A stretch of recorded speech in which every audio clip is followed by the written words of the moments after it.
Hi everyone, it's Eli. You know how sometimes you stumble upon something truly game-changing in healthcare? Well, I found it. KinetiSense. This cutting-edge motion capture technology is transforming movement, assessment, and recovery. Imagine getting instant AI-driven insights without any wearables on your patient. That's right, no ping pong balls needed. Just pure, accurate data. Perfect for boosting athletic performance, pinpointing imbalances, and refining rehab. Top professionals worldwide trust KinetiSense to maximize productivity and results. Check out our partner page to learn more. Experience the revolution in movement.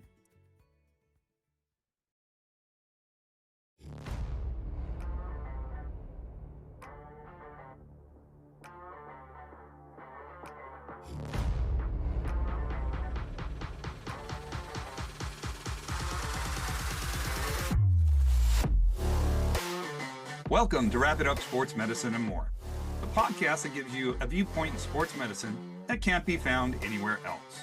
I'm your host, Eli Halleck, and we have a fantastic show ahead of us today. So, let's get started.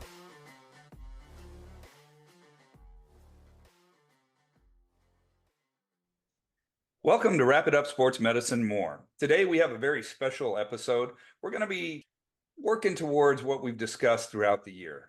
Coaching, great aspects of coaching, and what makes a person, in our opinion, a great coach. And we're going to point one out specifically. Good friends of mine, colleagues, people I've known for years have joined us today. A couple newcomers to the podcast. I'd like to welcome current high school coach and friend, Pat Carroll. How you doing today, Coach? Good, Eli. Thanks for having me. Thanks for coming. Might have the same last name, but a little bit of a different guy, Johnny Carroll, who used to be a Division I football player and high school coach. How you doing, Johnny? Doing good. Thanks for having me. Returning back to the podcast, Dietrich Riley, former UCLA football player, good friend of the podcast. How you doing, buddy? Doing well. Feels good to be back. Yeah, it's nice to see you, my friend. And then today our producer has been kind enough, former high school football coach and great guy, Gabriel Halleck. How you doing today, Gabe? I think I'm going to retire after hearing that intro with you saying great guy. I'm doing pretty great. Thank you very much. Yeah, you might want to going. Make that part of the loop for your phone now. Definitely.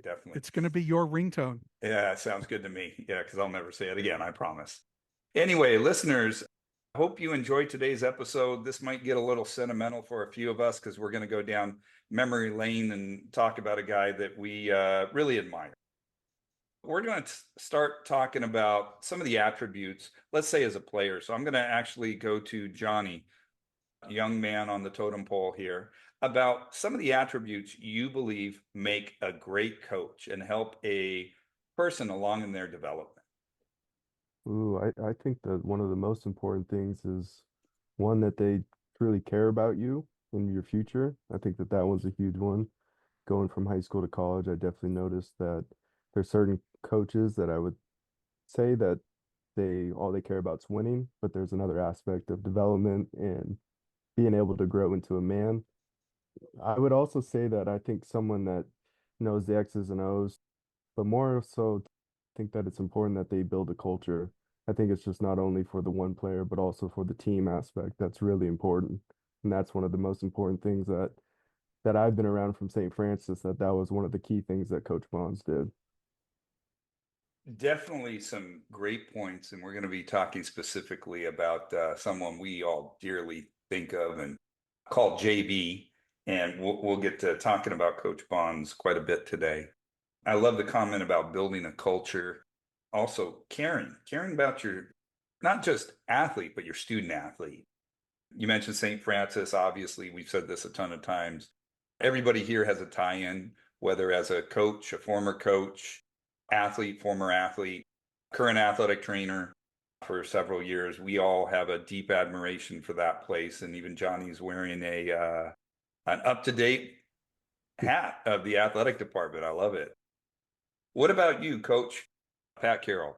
Some of the things, I mean, you're a coach, in your opinion, what makes a good colleague? Well, I think at the top, you need a good leader, someone who's able to inspire and motivate players at the high school level, it's important to distinguish from college or pro. At college, everybody's good. Certainly in the pros, everyone's excellent. But at college, everybody's a really good player. Even the walk-ons or former great high school players. And at the high school level, you might have one or two or three, if you're lucky, great players and some good players. Then you have a bunch of guys that are, not so good, but there to be part of it. But those are the guys that you need to lead and inspire and motivate so they can learn how to play better, learn the system, learn the scheme, and perform at a high level in order to have success as a team. I agree with John. You need to be able to set a vision and a culture and a winning mentality. But a lot of it is, how do you draw the best out of every guy, whether it's someone like Dietrich or John who played at extremely high levels. They didn't need much motivation, but it's the other guys that might need to be pushed. They might need to be taught a little bit different. They might need a little bit more patience and understanding to get the most out of their, in some cases, limited skill set. And I don't mean limited in a bad way. It's just the way the world works. But that's the beauty of high school football is we have 50 something kids all at different levels, and it's trying to get them all to perform as 11 on the field. And the old adage is football is the greatest team sport. It's the only one with 11 players going at one time. And that's what makes it so beautiful. And I see D Riley with his Bruins hat on nodding. So love you to add on to that. Absolutely. I would say number one is leadership. What I mean by that is obviously you want to execute and be able to draw up the X's and O's as John alluded to on the field, but also leadership to help captivate these young athletes on and off the field. You want to be able to steer them in the right direction because there are some athletes that maybe don't have a father figure around. Maybe the sport may be new to them. So you want to be able to be surrounded by someone that could just lead you in the right direction and be able to foster and help enhance a positive environment. The sport is starting to change, not only in football, but in other sports as well, because you have to be able to deal with all different traits and personalities amongst these athletes. But you have to be able to motivate and be able to, get something out of them and help them. You want to make it a positive environment and just be able to create this experience, because this is something that, a lot of these kids are going to be able to hang on to and be able to create these elements and take further in life outside of sports.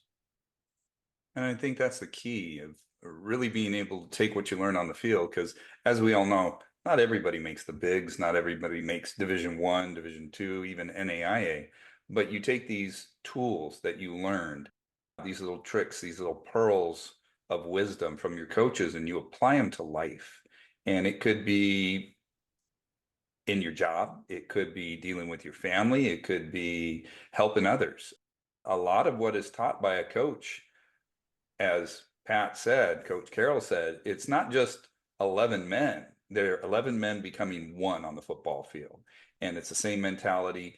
And you take that into life and you create teams that you can work with, deal with, help each other become better. And if you have that as a coach, what a solid foundation.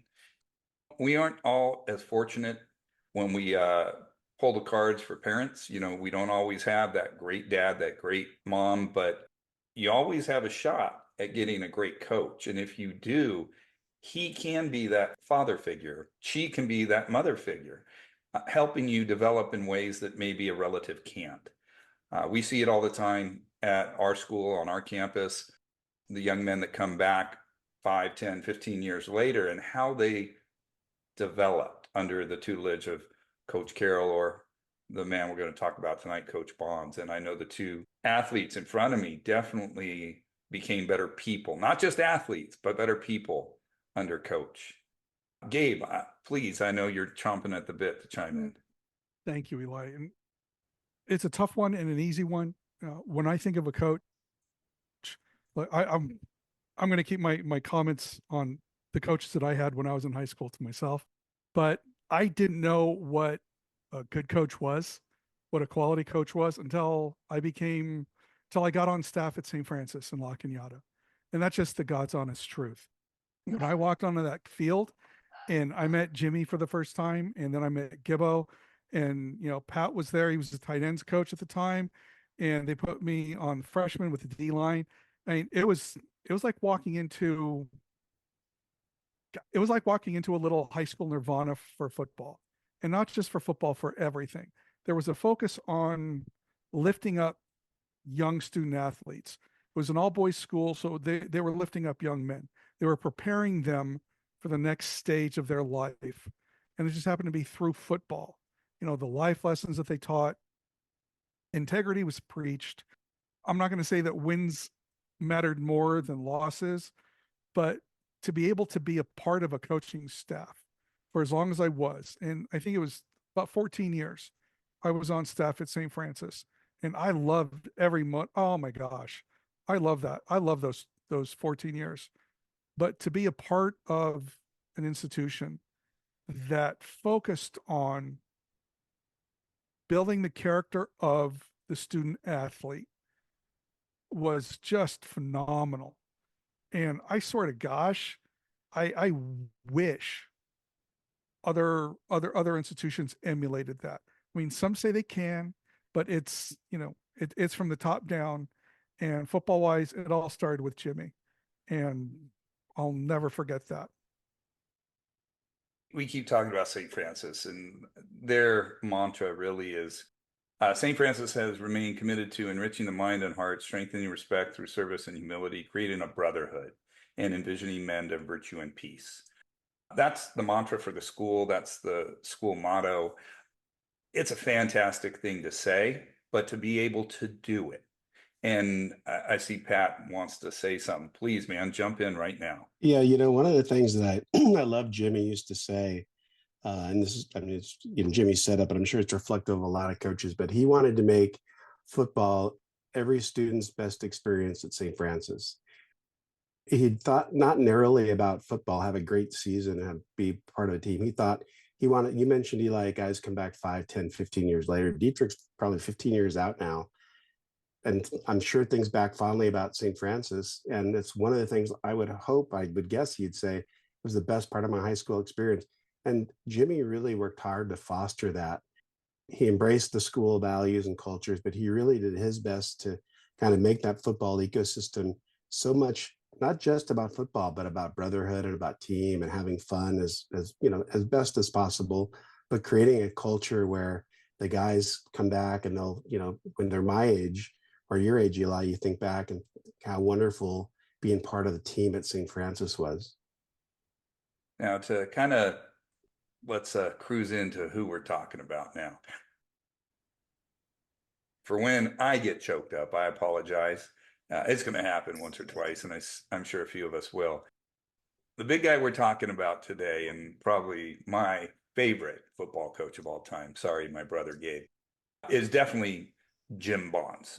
Jim Bonds was born 1969, if I remember correctly. He was a year older than me. We actually met as kids. He was a baseball player at Silmar Independent Baseball League, and one of two pitchers in our league that everybody was afraid to get in the batter box to, A, because he was fast, and B, if he didn't like you, he made sure he was wild.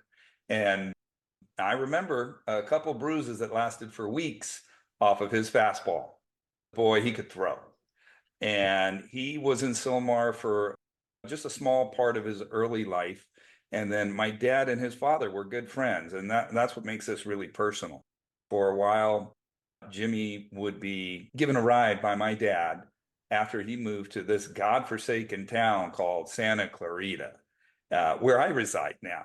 I just remember getting in the car with Pops going, "We're going where? And why is Jimmy with us?" "Oh, he needs a ride to baseball practice." "Dad, baseball practice is about 10 minutes back. Where the hell are we going? Where is Santa Newhall? What the hell is that? There's a desert." And then, "Okay, Jimmy, we'll see you later. See you next time. All right, buddy, see you next week." I'm like, wait, I don't have to go up against his fastball anymore? Oh, thank God. I was just ecstatic. And then to watch him grow into the football player he was, as we all know, he went to William S. Hart High School, where he won a CIF title. He went on to UCLA, where he played for 4 years. Unfortunately, stepped right into a couple guys we know. One is Tommy Maddox, and then there's another one, I believe his name is Troy Aikman.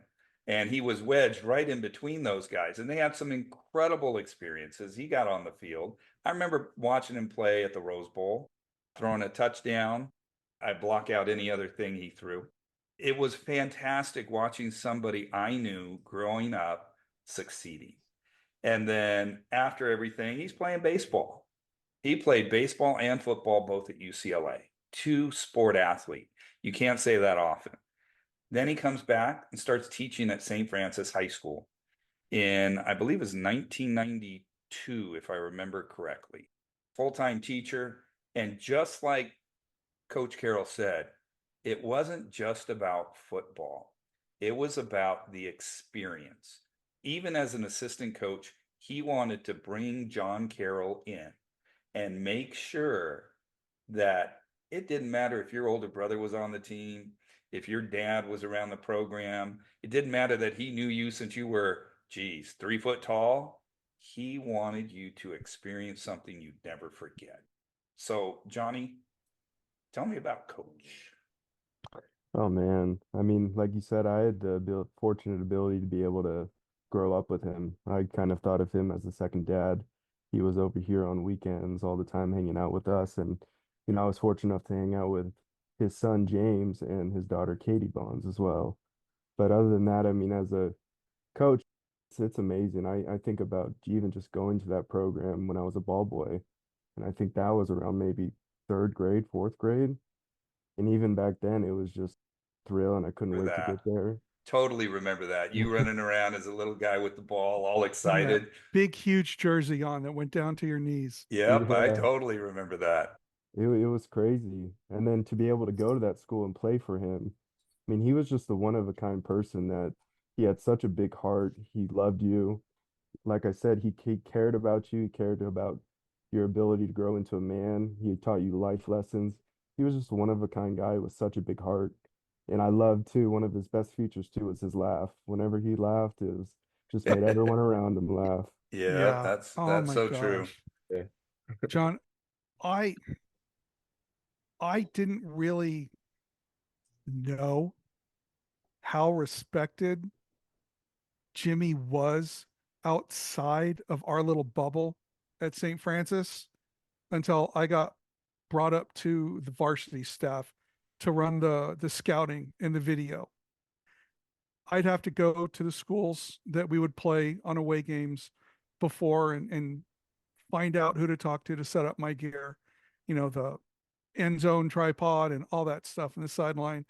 And to have the opposing head coach start waxing poetic about all of the qualities that Jimmy had. His integrity, how great he was as a coach, as a person, how prepared his teams were. Even though the talent level was different, they knew every time St. Francis walked onto the football field, they were going to get a game.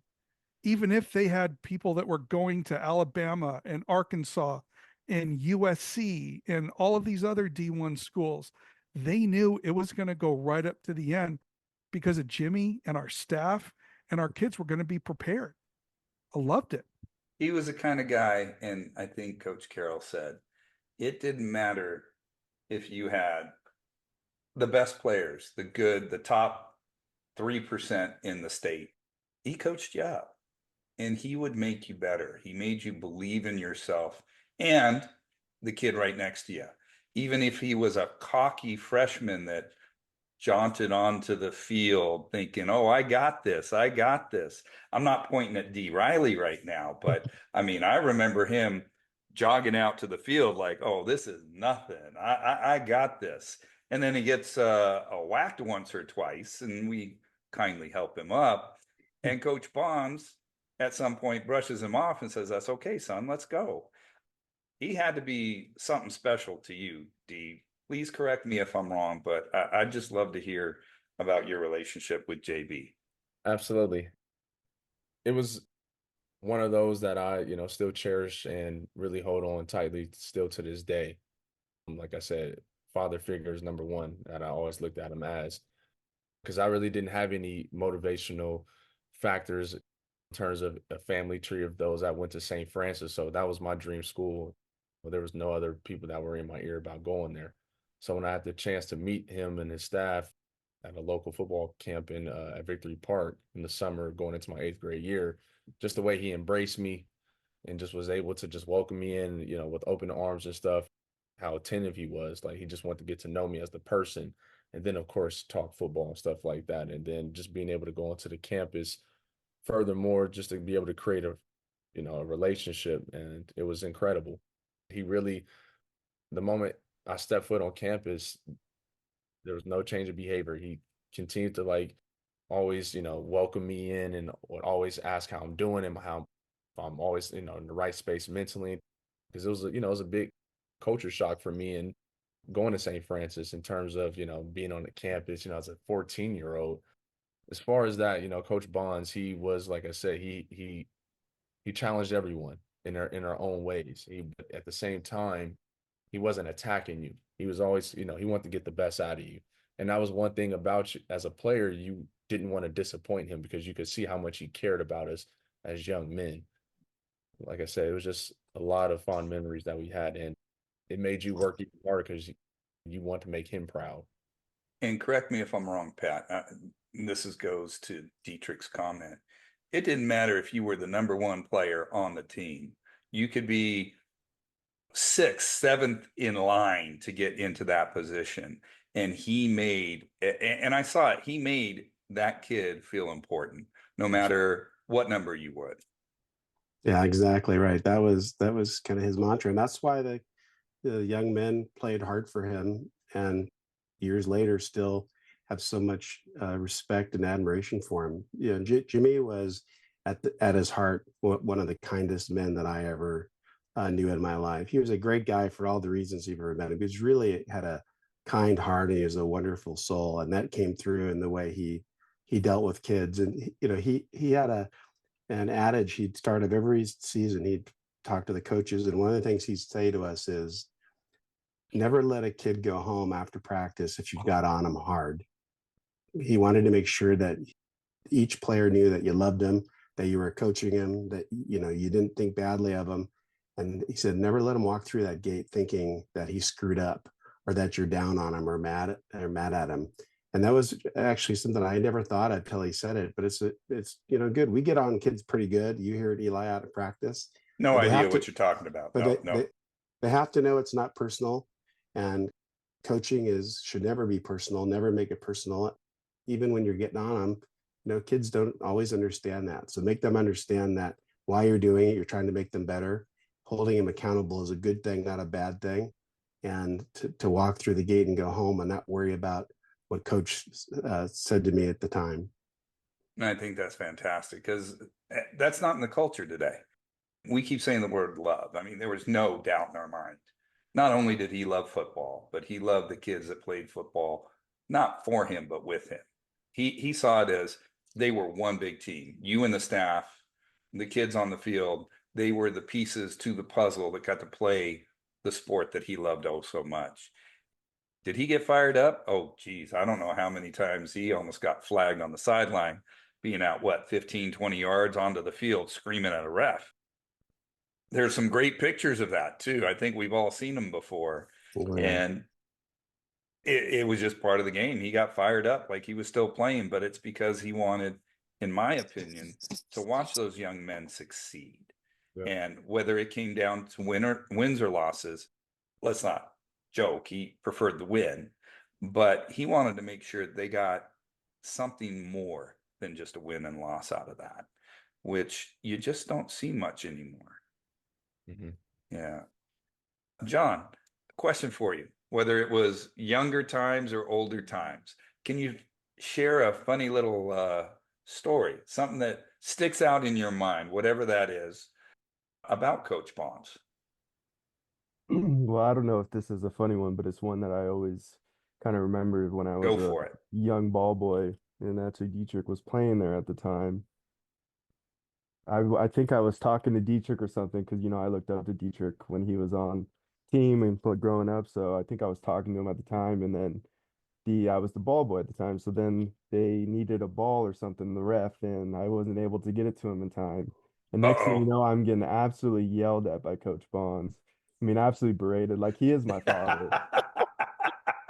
And the funny part is the next thing you know is I forget, I don't know if I forget if I don't remember if I continue that game, but the next game for sure I was sitting up in the stands just staring at him like, let's go. You want to do that? Don't yell at me. I heard about that. I heard I'm not going to St. Francis anymore. He Yeah, yelled at me. yeah, I I've heard this from your brother from Crunch. Oh That's kind of man. funny. yeah, that exact story. Oh, I love it. I love it. Oh, what about you, Pat? What's something that stands out in your mind? Oh, I got so many. I'm blessed. I spent more time with Jim off the field than I did on. So when I think back, now that I'm in season, I think a lot about the kind of on the field stuff. But I've been blessed to travel with Jim and hang out and do lots of stuff outside. I can't think of anything that comes to mind that is notable. Just thinking about that story John just said, I think Dietrich at the time wasn't playing. He was hurt, if I remember it right. And then John was hanging out with Dietrich when he got screamed at and sent to the bench. I'll never forget another moment. We were in the middle of the game, and I'm up top in the press box, and Jim's trying to get John's attention during the game, and he yells out, "Two Bear!" Tells him some different direction that he wanted to do, but he didn't want the other team to know, so he didn't yell five or Carol or John. He yelled out the nickname. That was something that I think about and laugh about. We had many funny Vegas stories that I'll share. I won't share for this. Probably not appropriate on For the this, podcast, but I'd love to hear them at practice yeah, maybe tomorrow. yeah. It's Oh hard. man. It's hard, Eli. I think about Jim, and my kind of heart starts to sink. He's Yeah. was such a close friend and mentor in many ways, even though he's a little bit younger. I admired the way that he was able to connect with kids. And like I said earlier, that I admired his what a kind soul he was. He mattered. He wanted to make sure everybody mattered. And I think that's a pretty awesome thing to have people remember you for. Yeah. I would hope to be remembered as fondly as him. I think he's a little more liked than I ever will be. So Yeah, uh Gabe said it, and I agree. Wherever we go for games, you could see the respect that folks had for Jimmy. But it wasn't because he was a high school or college star, anything at heart at UCLA. I think it's just his reputation, over the 20 something years he coached at St. Francis and Alameda, then back at St. Francis, kind of grew in the Southern California area. But everyone that you met, I coached youth baseball with Jimmy. That's how I met him back in 2002. And even watching him come from spring football at the complex off 210 when they were redoing the field years ago remember that well. to Hart baseball where Crunch and James played together, but watching him deal with 6 and 7 year olds, that was pretty awesome too, to see the switch between the high school and the young kids. But he was a natural, whether you're a young man or young man in high school or a college level athlete. People just flocked to him. They wanted to be around him. And that's why, guys, I see Dietrich back at games, and John comes back, and we have the best of our players and the guys that weren't the best, but they were still just as important to Jimmy. And that's such an incredible trait for Jimmy, and something that, he'll be in everyone's hearts and minds forever. Yeah, and we see it at football games still. All these guys that come back and Yeah. start asking and talking and reminiscing, and it blows me away. It blows my colleagues away when they play against us. How many alums show up? To me, that's a statement on what he built Yeah. in the 20 years as a head coach, and I believe 3 or 4 as an assistant coach before that. And then he skipped and went to, unfortunately, my alma mater for a few years, but then he came back home. So that was good. Dietrich, please share something with us if you would. Absolutely. Many stories, and it's literally, on the field, I'll share off the field as well, but just on the field, I'll just never forget, like, practice habits. Like he was just always on you. He was very meticulous. He was just a perfectionist. You know, the way you would come out, he wanted everyone to look the same. This, you know, not having black socks. It was a uniform you had to abide by. Just, you know, like I said, establishing a culture. How he prepared, how he went about it, like he was really a perfectionist. It was something I've never seen before. Like I never knew that it so much went behind in creating a game plan. Like we would come in on Mondays, of course, lift, condition, and then we're reading scout reports.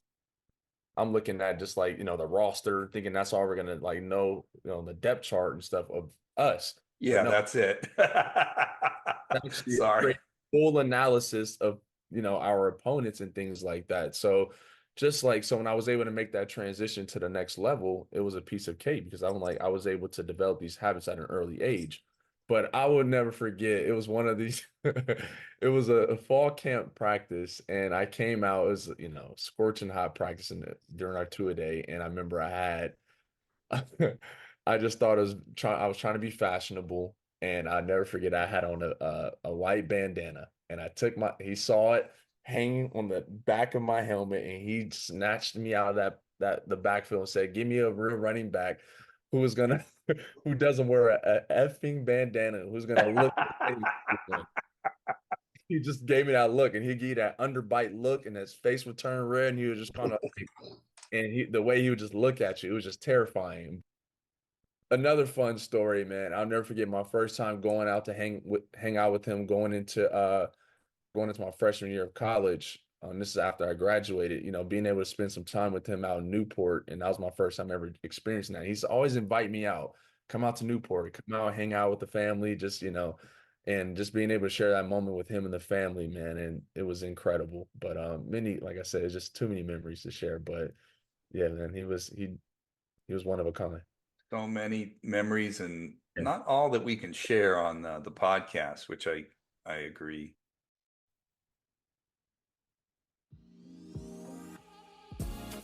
Elevate your knowledge, ignite your curiosity, and compete with the best minds at events hosted by the American Academic Competition Institute. AACI's sports medicine competitions feature practical exercises, challenging quizzes, specialty tests, and keynote speakers that foster knowledge and social engagement in healthcare and sports medicine.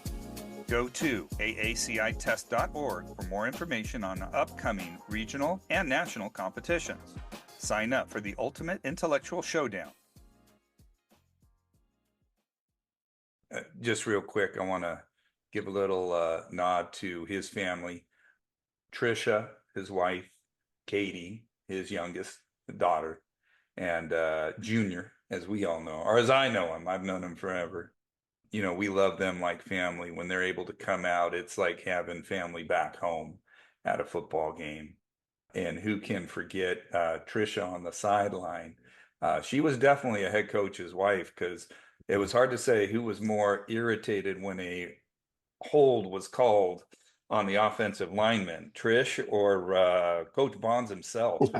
And there were quite a few times I thought Trish was going to get a penalty flag thrown on her. And Pat chuckles because we both witnessed that.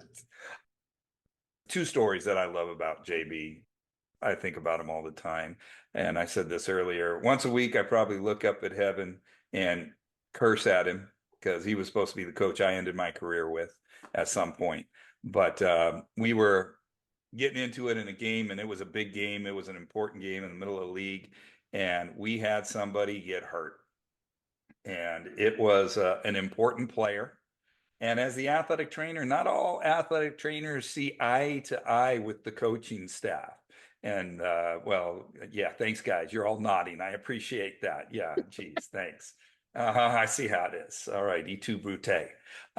We sit there and we try to deal with the coaches and the best we can, and kit gloves and put it in a little sugar coating. But in a nutshell, sorry, coach, he's done for the day. And I remember him turning. And it's the third or fourth quarter. He's what? And then I can't quite reiterate everything he said to me on this podcast today, because I'd be paying $5 because it's $5 per curse word. I'd be paying it many times over right now. Um, I know what he said. You got to be me. I believe that was the comment. That's exactly what he said. I believe that's the comment. And Yeah. then afterwards, he just kept yelling. And I looked at him. I'm like, Coach, and I think he threw something down and walked away. And I'm sitting there going, uh-oh. But my favorite part was after the game, went up to the coach's office, waiting to see how bad it was going to be. And he looked at me and he'd always say, hey, E, called Eric or myself, Eric Lanswick, a physical therapist that helps out every year and has for years. Hey, wasn't personal. I'm sorry. How can I make it up? I looked at him. I like chocolates and roses, buddy. How about those? And he started laughing. And we just gave a big hug. And, you know, that was the relationship we had. We knew as an athletic trainer that I had to make sure that his boys were safe and healthy to play. And he knew that and he respected it, Oh yeah. which made my job so much easier. And he gave me pushback and I loved it because I respected him as much as he respected me and teased me for everything I did. It made me feel loved and respected, which not all football coaches do that with their athletic trainers. So I really appreciated that. And Johnny's nodding and Dietrich's laughing and Coach Carroll, I appreciate you saying yeah, because you know I really find it hard to think I'm ever going to have another football coach. No disrespect to any coaches I work with now, including Coach Carroll, but you just don't get that often. No, you know, he had, it's funny. I would say generally Jimmy had a long fuse, but in the moment in those really tight games that you're alluding to, Eli, I don't know who the player was, but I know I've heard that multiple times from him, whether it was you giving him the news or the referee giving him the news or someone else. That was typically his go-to. He mostly had a very long fuse. You know, the bandana story aside, he gave kids a lot of, I'll say, a lot of rope, but then once he got to his limit, he put it on them pretty good, and then made sure the boys knew why. You know, made sure they understood the behavior that he was expecting to get things fixed. And that was the key. He wouldn't just yell. It wouldn't just be nonchalant, blah. It would be, okay, now let's move forward. And here's how we can do it. Yeah. You know, John and Dietrich probably remember pretty well. Our group when those guys played is a mix of loud coaches and soft coaches, and I think Jimmy fell more to the softer side. But it was a good balance of guys that would get on you pretty good versus the guys that were more quiet about it. There was harmony to the group because not everything was the same. Like the way I did it with Coach Mars might have been a little bit more vocal than he did it, but he did it just as effectively, just a little differently. And that's the other thing is, you know, not every kid responds exactly the same way. And some kids, some young men, you can get on and ride pretty hard, and others don't respond that way. And then he had a really good sense about the young men that he could get on. Like the bandana story, Dietrich says, there's some guys he wouldn't kind of try and show him up of sorts in that moment. But he knew Dietrich was mentally tough and he could take that. And he was also doing it to send a message to the rest of the team. Don't try and push the limits in terms of what I have asked you to do. And the guys see that if he's getting on Dietrich, he can get on anybody. And that's you know what made him so effective. Yep.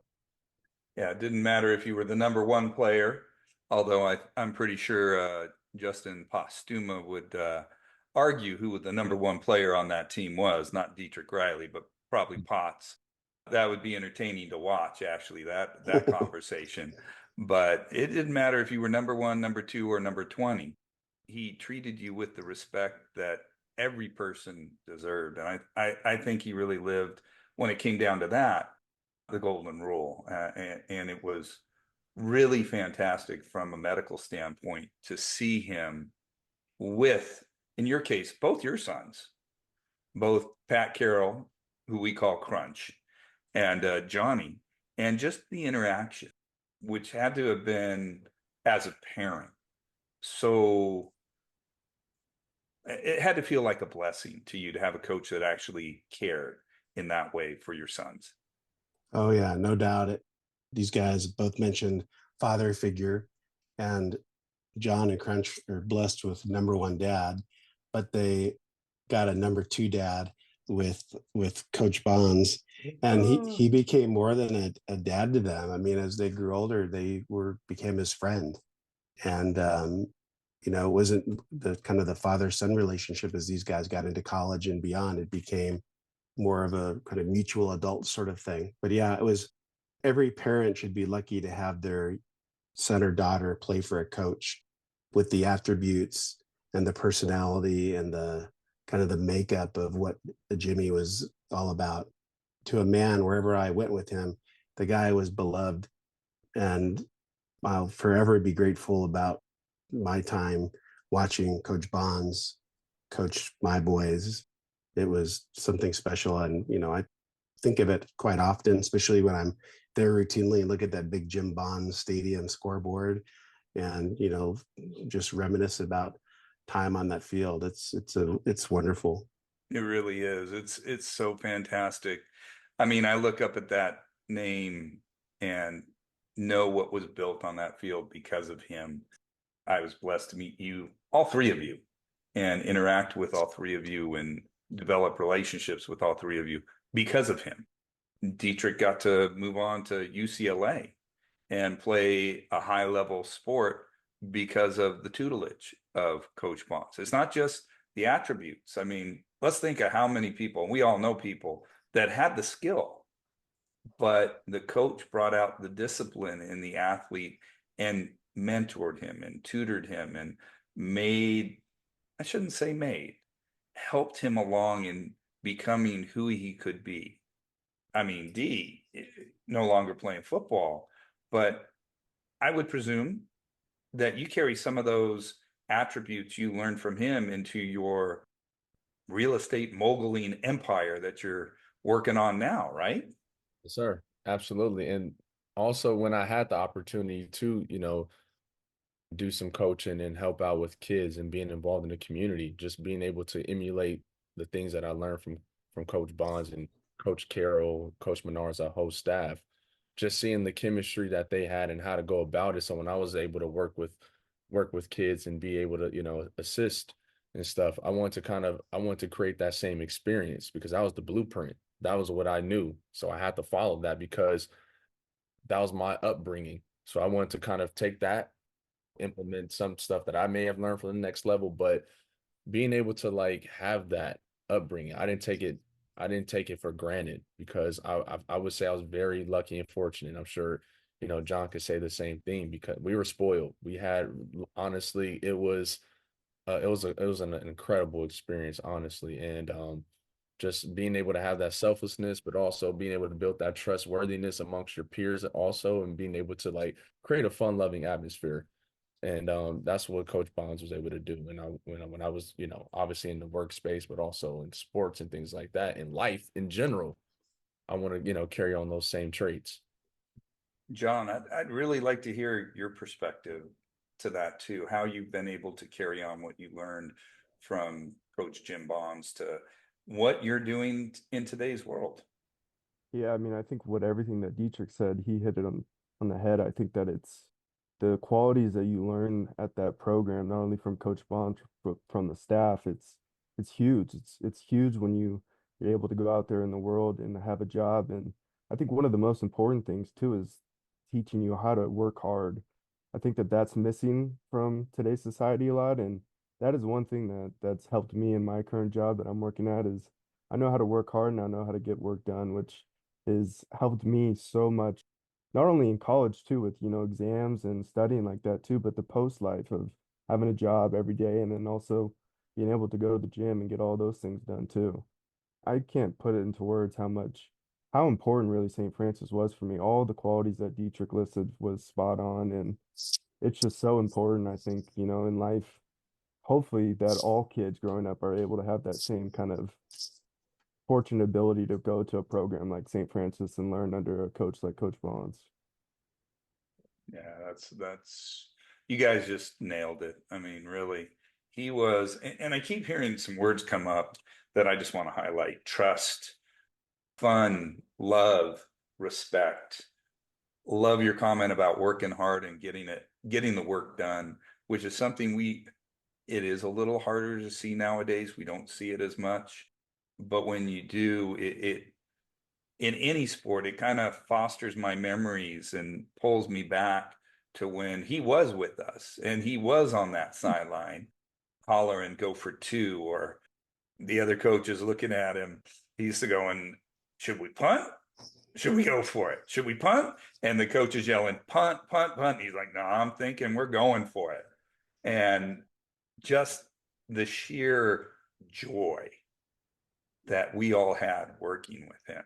And I'll be honest, I know a lot of athletic trainers that can't say that about a football coach.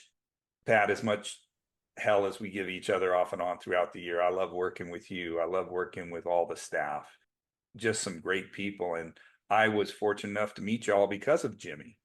And I, just like you, I can't tell you how often I've been out in the middle of nowhere on a camping trip, and I happen to wear a St. Francis shirt, and they go, wait a minute, St. Francis up north California or down south? And I down Pasadena. Yep.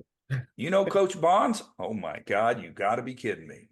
I'm out here in Mammoth camping in the middle of nothing, and you're asking me about Jimmy. I mean, Pat, you've known him forever. That's got to happen all the bloody time still. Yeah, I got it last week. I was Oh, you're kidding. yeah, I was wearing my St. Francis practice gear on my way to practice. I stopped off for something, and the guy asked, says, "That's the St. Francis where Coach Bonds was?" And I said, "It is." And he says, "I didn't really know him, but I respected him from afar. I'm sure you miss him a lot." And I said, "Well, I miss him. The school misses him." But yeah, routinely I'll get the comment about Jim, and I get it a lot about St. Francis too. You know, St. Francis is, you're lucky, Eli. You work there full time. It's a wonderful place that teaches boys about discipline and determination and getting stuff done.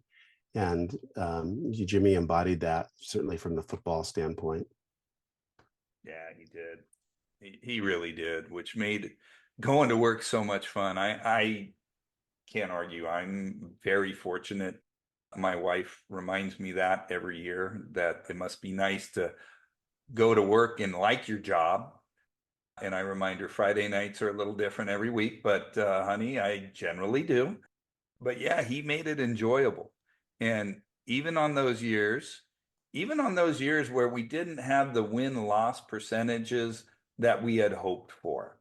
I mean, I can think of a couple years that we went 4-6 and we got to the playoffs and still battled. Everybody knew he was going to develop those young boys into young men, whether it was on the field or not, and just made it enjoyable to watch. No doubt. He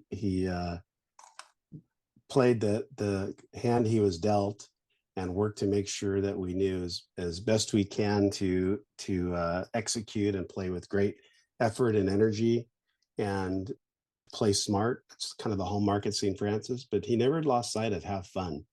And he embodied fun with, as best as possible for the kids at practice, but certainly with the coaches, he liked to have fun, and he had his serious moments too. But that's Once or why, twice. I'd seen a serious moment once or yeah, twice. Yeah. but I think that's why all the men who coached with Jimmy over the years have such great respect for him, as he built such a good rapport, and he just treated everyone with great kindness and respect. And that's all you can ask for in life, right? When you meet people, and no judging, just, Jimmy was pure as can be. And that's why so many people, loved and adored him. And, when he had that funeral during COVID, kind of in the heart of COVID, it was packed with standing room only in the overflow room. And it wasn't just St. Francis folks, it was folks from all over who knew Jimmy so well and loved Jimmy. Yeah, I'll admit it. I was in charge of COVID, and as you guys well know, and there was no way on God's green earth I was missing that. The place back then, they probably called it a super spreader situation, which was horrible. the whole situation was horrible. To be there for Jimmy in the middle of that, there was just no way we couldn't go. He meant that much to, like you said, so many people. They had literally overflow open up so people could stand outside and be there because he was just, Beloved. yeah, that's Yeah, it. it was You- impressive. It really was. Gabe, I know you've got some little stories you'd like to share. Please feel free right now if you'd like to say something about one of your fonder memories or better stories. And Oh my remember, we're gosh. trying to keep it PG or PG-13, right, Pat? Yes. Well, there, one that really comes in the forefront. There was his Eaton shirt, which was a God. I think I had the same kind of shirt. It was a Pat's Hobie. nodding and laughing. It was a white Hobie, and I owned that shirt when I was a kid.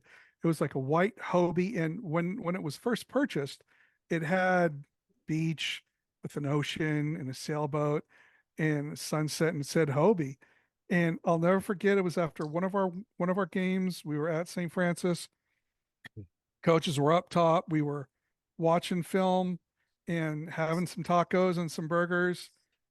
Trish walks in and I hear, and my back's turned. I'm in my little cubby, cutting up film so you guys can see what happened. And all of a sudden I hear, Jimmy, what are you wearing? And I turn and there's Trish and there's Jimmy. He leans back and I didn't even know it was like he was wearing a nylon. It was like a cat suit. Seriously, you could see through it. Everything was showing. And she's like, what is that? I go, babe, it's my Eaton shirt. She's like, I thought you got rid of that. He's like, yeah, I brought it here. Yeah. And it's like, I've had it for years. I'm not going to get rid of it. It's my Eaton shirt, and I love that guy. And going back to what Pat said earlier about making sure all the players are ready. We had played, oh my gosh, I can't remember. It wasn't Downey. It was some team in Los Angeles.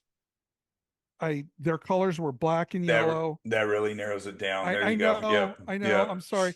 They ran like a single wing. They had 4 plays and they had horses. Was it They Compton just, Dominguez? yes, it was the Dons.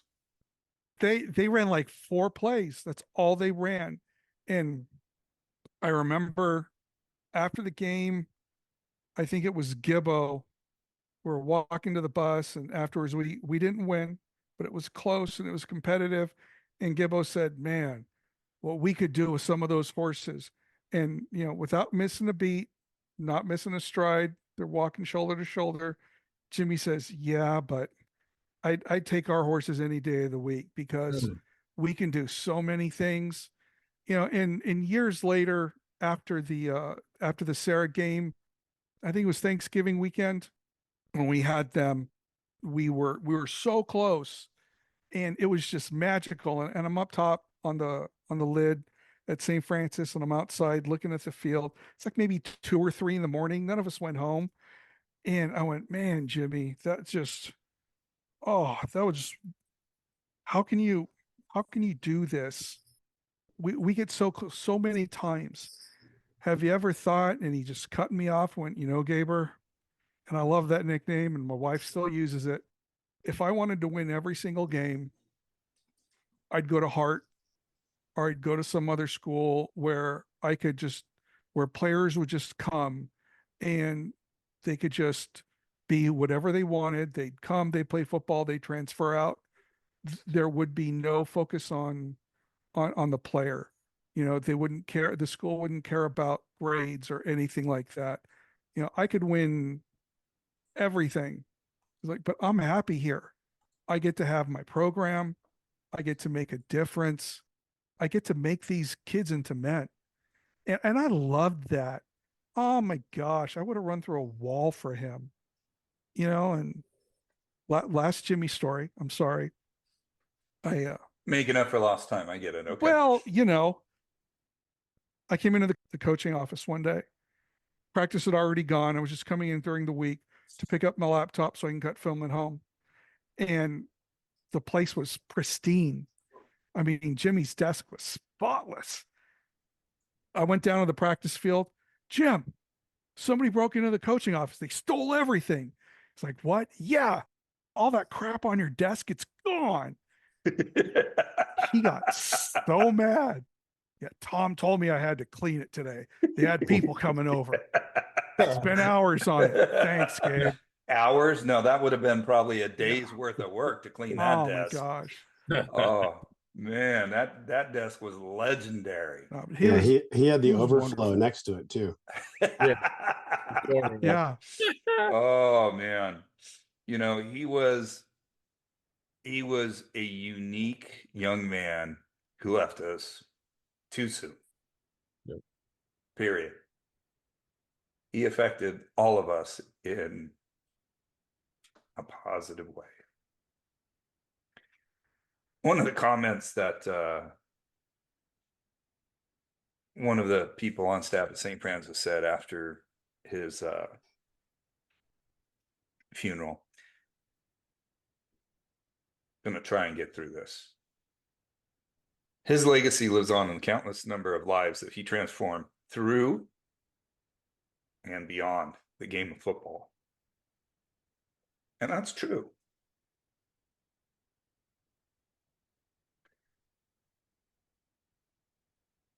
Damn, coach. So, I'm going to have one more drink real quick. You can cut that out if you want, Gabe. No, I poured mine. Yeah. I'm good. I have to have one for him. The funny thing is, guys, we've already been together an hour. And it was wonderful because Gabe was gone for most of it. So it Isn't was that about magical? it was magical. Oh, It's just like being around the holidays. When he's gone out of the room, it's great. see, what I'm going to do is I'm going to talk on a separate Zoom. And you're I'm just gonna going to edit myself it in. in. See, that's totally him. I see that all the time. But you know, it's late. I don't want to sit here and take too much of your time. We've talked about Coach Jim Bonds quite a bit. Obviously, we all love him. I'd love to give everybody one last moment. If there's anything else you'd like to say, please feel free. So, Johnny, if you'd like to say anything, please go right ahead. No, I just say everything that we've talked about here. I think he was just one of a kind person. I mean, like my dad said, it's just an absolute kind soul. There's a reason why it's been brought up multiple times tonight. There's a reason why all of these players come back to St. Francis. I mean, it's crazy to see the number of people that come back, and it's because of him and the staff that he built and the program that he built. And I still have friends, and I'm sure Dietrich still does, that still talk about those days. Those are special, special days, and you know, you almost give anything to go back and relive one of those days, just because that's how amazing it was. And that's what a good coach does. You know, I miss him, but it sucks. Yeah, D, please. Yeah, I'm gonna just leave it at this one. As he would continuously harp on it. It is amazing how much can be accomplished if no one cares who gets the credit. Oh And God, I love that quote. I loved it when he would say that. so profound. It's so profound. And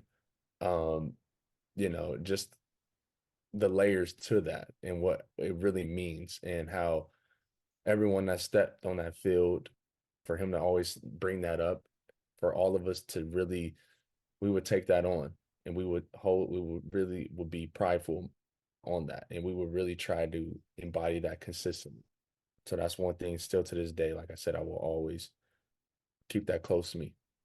He was one of one. Gabe, anything you'd like to say? Wow. Before I say anything more about Jimmy, I want to thank my wife, Vicky, who, when we started this podcast, said, you should do an episode on Jimmy. And I was reluctant to.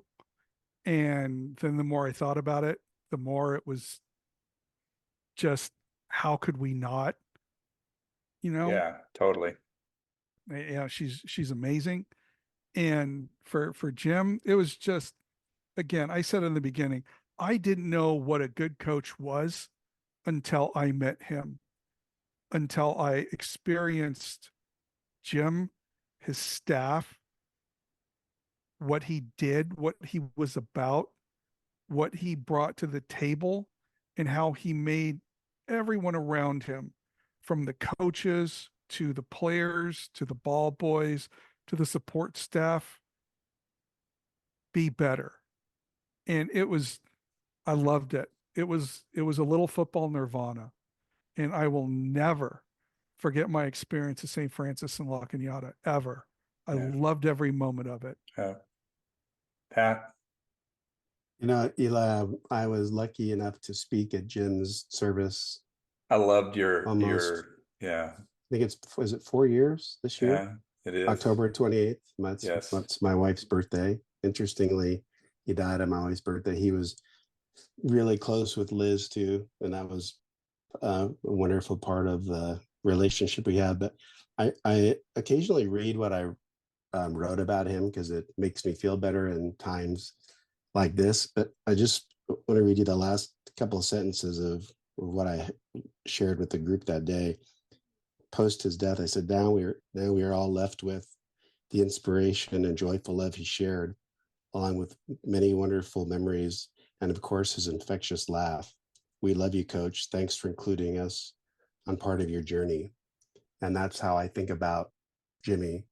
It was way too short, but I wouldn't trade the 20 years or so that I had and part of his journey in life. It was one of a kind. That's well said. And I'd like to again thank Trish and Junior and Katie for sharing him with us. They were He's it a was a gift. package. He was a gift. It was a package deal with all of them, and it was love. So on that note, Pat, wonderful. Thank you so much for ending on that comment, because it really brought it all into one. And Johnny and Dietrich and Gabe, thanks for being part of this. We truly appreciate you guys as individuals, as people, football players, coaches, friends, colleagues. So thank you so much for being on Wrap It Up Sports Medicine and More. I hope you guys can have a great night. And I think we'll all be thinking about Jimmy a little later. So have one on me, please, and think about him. Thanks, Sorry. Eli. Have a nice Sure, one, yeah. guys. Thanks, everyone. Have a good one. Good night. Sorry.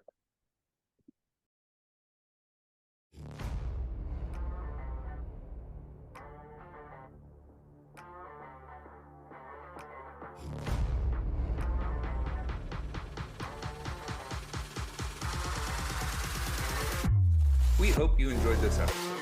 Want to make sure you hear every episode? Remember to like, follow, and subscribe to our podcast. Don't forget to share our podcast with your colleagues, family, and friends. Your support will help more people find and enjoy our content. Wrap It Up Sports Medicine and More is directed by Eli Halleck. It is produced by Gabriel Halleck. Our theme music is by Coma Studios via Pixabay. The views and opinions expressed on this podcast are solely those of the contributors. Want to know more about us? Visit us at wrapituppodcast.com. That's with one P, wrapituppodcast.com. Wrap It Up Sports Medicine and More is a production of Halleck Consulting, LLC.